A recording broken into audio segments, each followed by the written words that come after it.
আসসালামু আলাইকুম সুপ্রিয় দর্শক, আমার কুকিং চ্যানেল দীপ কিচেনে আপনাদের সবাইকে স্বাগত। আজকে আমি করে দেখাবো ছানা ছাড়া ছানার জিলাপি। মানে অতি সহজে ঘরে থাকা জিনিস দিয়ে তৈরি করা যায়। সেই রেসিপিটা আমি যেভাবে বানাই সেভাবেই তৈরি করে দেখাচ্ছি। চলুন তাহলে কথা না বাড়িয়ে রেসিপিটা শুরু করা যাক। জিলাপিটা বানানোর জন্য এখানে আমি নিয়ে নিচ্ছি 1 কাপ, মেজারমেন্ট কাপের 1 কাপ গুঁড়ো দুধ। আর সেই কাপ দিয়েই মেপে নিচ্ছি 1 কাপের চেয়ে একটু ময়দা। এখন এখানে দিয়ে দিব বেকিং পাউডার 1 চা চামচ, একদম সমান করে নিয়েছি, এই দেখুন। আর দিয়ে দিব বেকিং সোডা 1/2 চা চামচ, এটাও সমান করে। আর দিয়ে দিচ্ছি 1 চিমটি এলাচ গুঁড়া। এটা আপনারা এখানেও দিতে পারেন, আবার শিরার মধ্যেও দিতে পারেন, আবার শিরার মধ্যে গোলাপ জলটাও দিতে পারেন, যেটা ইচ্ছা যা। এখন আমি এগুলো একসাথে মিশিয়ে নিব। শুকনো উপকরণগুলো একসাথে মিশিয়ে নিচ্ছি। শুকনো উপকরণগুলো মিশানো হয়ে গিয়েছে, এই দেখুন। এখন আমি এখানে দিয়ে দিব ঘি।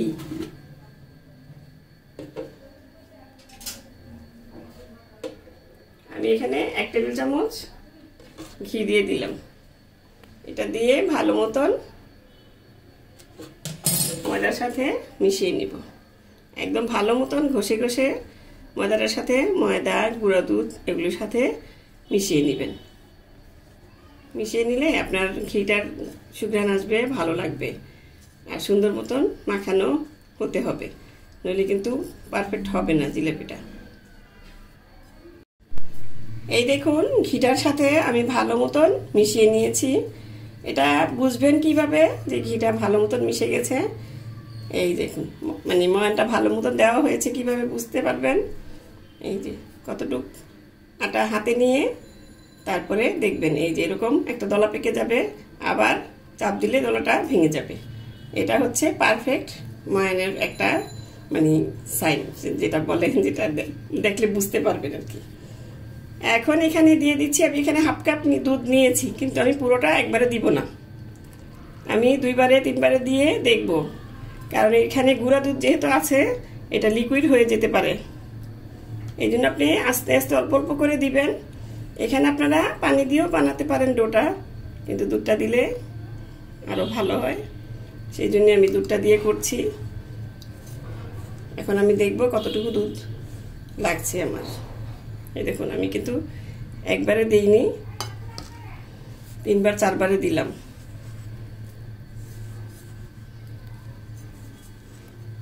আমার মনে হয় আমার মানে যতটুকু নিয়েছি পুরোটাই লাগবে, কারণ আঠালো একটা ডো হতে হবে।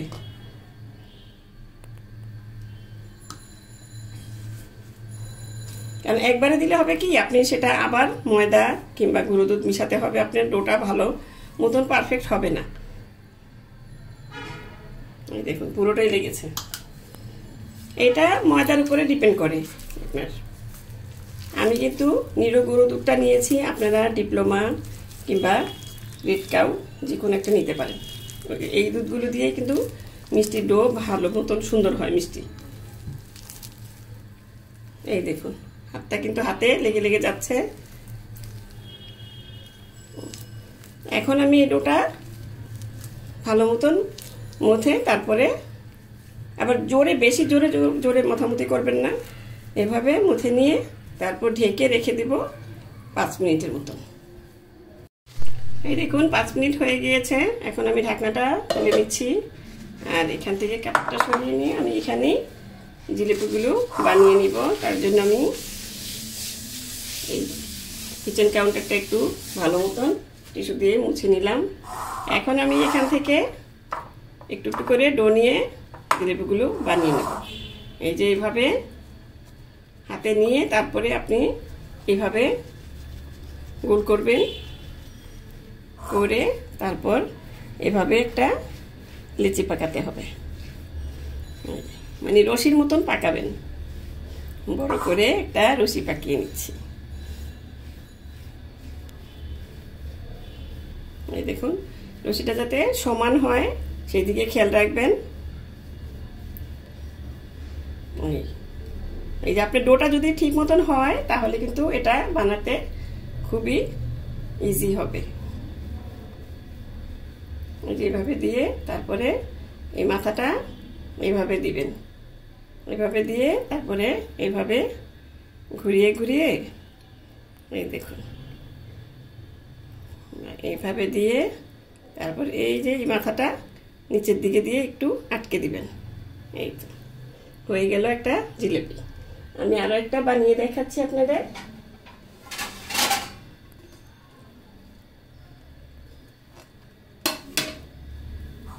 ওই সেম ভাবে ডো নিয়ে আপনারা এইভাবে একটু ডোলে ভালো মতন ডোলে তারপরে হাতের তালুতে নিয়ে গোল করে নিতে পারেন, এভাবে গোল করে নিতে পারেন। দেখুন তারপরে ওই একইভাবে রুটিটা বানিয়ে নেবেন, মানে লেচি রশি যেটাই বলেন। সোজা বাংলায় কথা বললেই ভালো। রশি রশির মতনই তো, রশি না?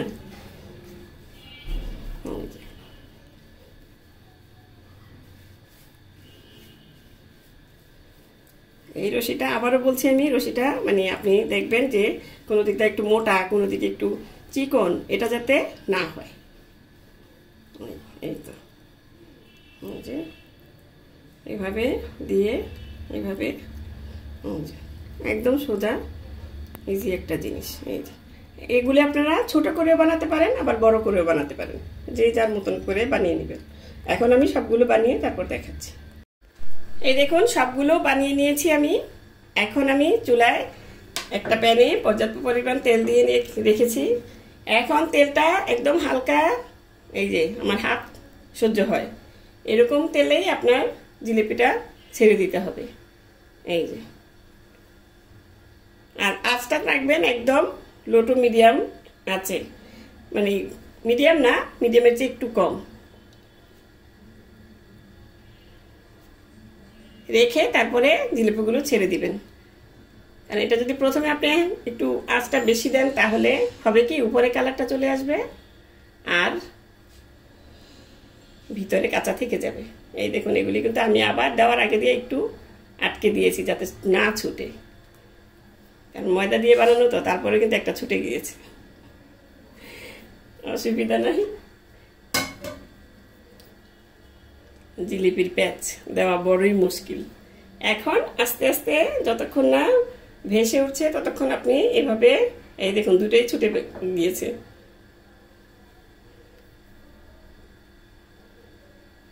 এই যে এখন আস্তে আস্তে আর নাড়াচাড়া করবেন না, নাড়াচাড়া করলে আরো ছুটে যাবে। এটা দেওয়ার সময় একটু ভালো মতন টিপ দিয়ে নেবেন, যেমন আমারটা ছুটে যাচ্ছে এরকম যাতে ছুটে না যায়। এখন আমি আস্তে আস্তে এটা করে নিচ্ছি।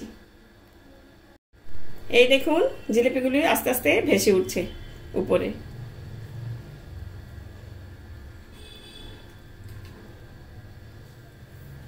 আমি নাড়াচাড়া করি না যেহেতু আমার দুটোই ছুটে গিয়েছে। এইটা দেওয়ার সময় একটু ভালো মতন আটকে দিবেন, আবারও আমি বলছি। এই দেখুন আস্তে আস্তে সবগুলোই উপরে ভেসে উঠেছে।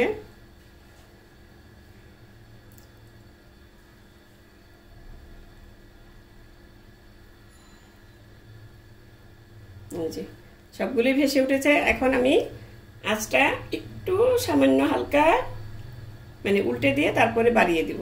এখন উল্টাবো না, একটু পরে উল্টাবো, যেহেতু খুলে খুলে যাচ্ছে। এখন উল্টালে আরো হয়তো খুলে যেতে পারে। তবে এখানে আমার ভুলটা হয়েছে, এটা আর একটু ডিপ করে লাগানো উচিত ছিল। আপনারা এটা ডিপ করে লাগিয়ে দিবেন।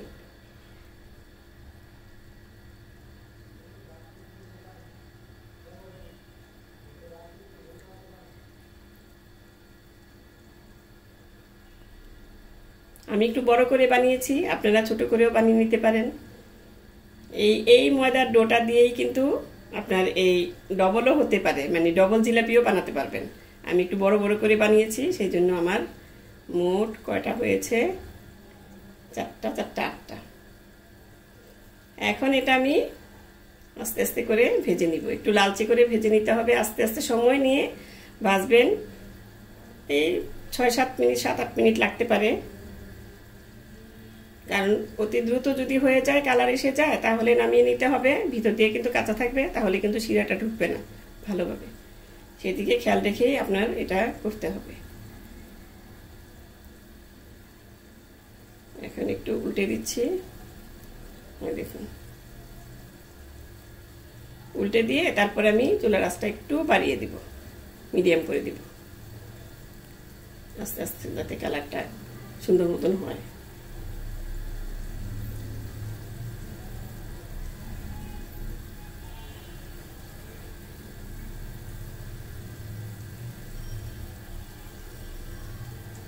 উল্টে দিয়েছি, এখন আমি এভাবে সুন্দর মতন উল্টে পাল্টে ভেজে নিব আরো কিছুক্ষণ, একদম মানে আমার মন মতন কালারটা যতক্ষণ না আসছে।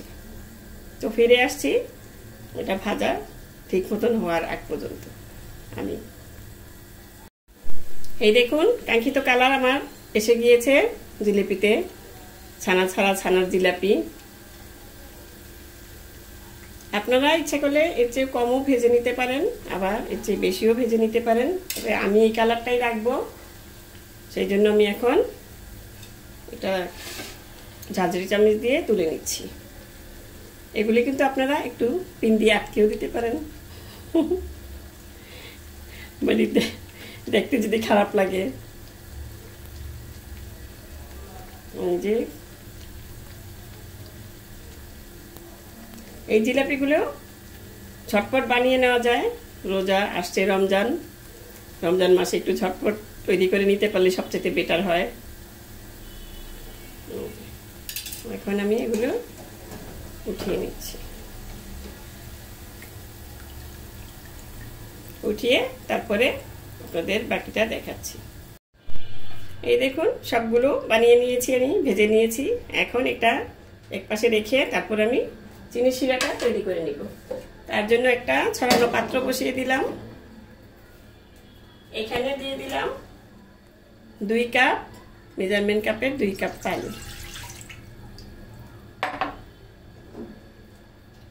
আর দিয়ে দিব 2 কাপ চিনি। মানে আমি সমপরিমাণ চিনি আর পানিটা দিয়েছি। এখন এটা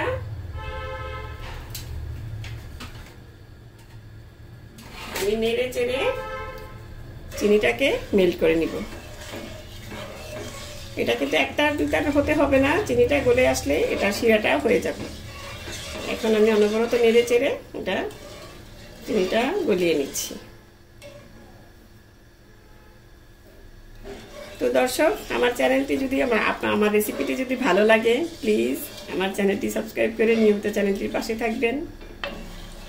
আর এরকম মজার মজার রান্না নিয়ে আপনাদের সামনে যাতে হাজির হতে পারি। আর সুন্দর সুন্দর কমেন্ট করবেন, আপনাদের কমেন্টগুলি মানে পড়তে খুবই ভালো লাগে। মানে ভালো হলে ভালো বলবেন, খারাপ হলে খারাপ বলবেন। আপনারা যদি খারাপটা ধরে দিতে পারেন তাহলে আমার আরো সুবিধা হবে, সেটা আমি পরবর্তীতে সেটা আরো সুন্দর করে করতে পারবো। এখন চিনিটা গলে যাওয়া পর্যন্ত অপেক্ষা করছি।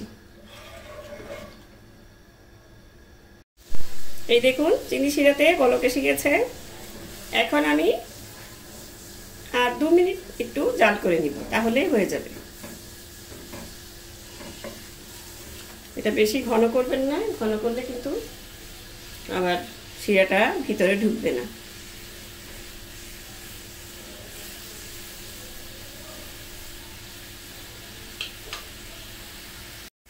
এই দেখুন 2 মিনিটের মতন হয়ে গিয়েছে। এখন আমি চুলাটা অফ করে দিলাম, আর এখানে এখন দিয়ে দিব 1 চা চামচ ঘি। এটা একটা যেহেতু ছানা ছাড়া ছানার জিলাপি, একটা শাহি ফ্লেভার আসার জন্য এটা আমি দিলাম। আপনারা এটা স্কিপ করতে পারেন, যদি ইচ্ছে হয় দিতে পারেন, না হলে স্কিপ করতে পারেন। দিলে ভালো হয় আর কি। এই দেখুন এখন আমি জিলিপিগুলো দিয়ে দিচ্ছি। একটু জিলিপিগুলি হাত দিয়ে ধরবেন, ধরে একটু এভাবে রাখবেন, যদি দেখেন একটু মানে হাতে সহ্য হয় তখন দিয়ে দিবেন। একটু গরম, বেশি গরম মানে একটু হালকা গরম, কি বলে, একটু হালকা ঠান্ডা হতে হবে। এখন আমি এগুলো দিয়ে দিচ্ছি। এই দেখুন আমার জিলিপি কিভাবে আবার জোড়া লাগলো। আমি দেখার সৌন্দর্যের জন্য এই দেখুন টুথপিক দিয়ে একটু আটকে দিয়েছি।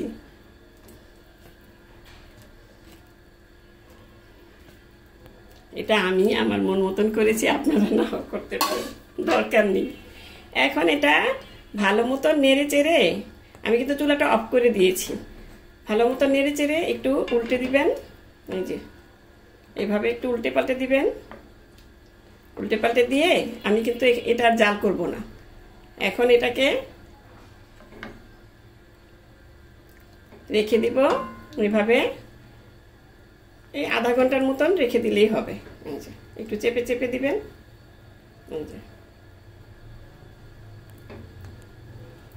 এখন ঢাকনা দিয়ে ঢেকে রেখে দিব আধা ঘন্টার মতন। ফিরে আসছি আধা ঘন্টা পর। ফিরে এলাম আধ ঘন্টা পর। এই দেখুন মানে সম্পূর্ণ রসটুকুই টেনে নিয়েছে। এই দেখুন কি সুন্দর ফুলে উঠেছে, মানে পারফেক্ট ভাবে রসটা সব রস টেনে নিয়েছে। এখন আমি আপনাদেরকে পরিবেশন করে দেখাচ্ছি। এই দেখুন আমি প্লেটে সাজিয়ে নিয়েছি। আপনাদের যদি রসটা মানে এরকম টেনে যায়, তাহলে যদি আবার রস দিতে ইচ্ছা করে দিলেও মানে দেওয়ার দরকার নেই, যেহেতু এটার ভিতরে সব রস ঢুকে গিয়েছে। তাহলে দিতে পারেন একটু রস করে দিয়ে, মানে রসটা বেশি করে দিতে পারেন আবার করে। এখন আমি একটা জিলাপি আপনাদের কেটে দেখাচ্ছি।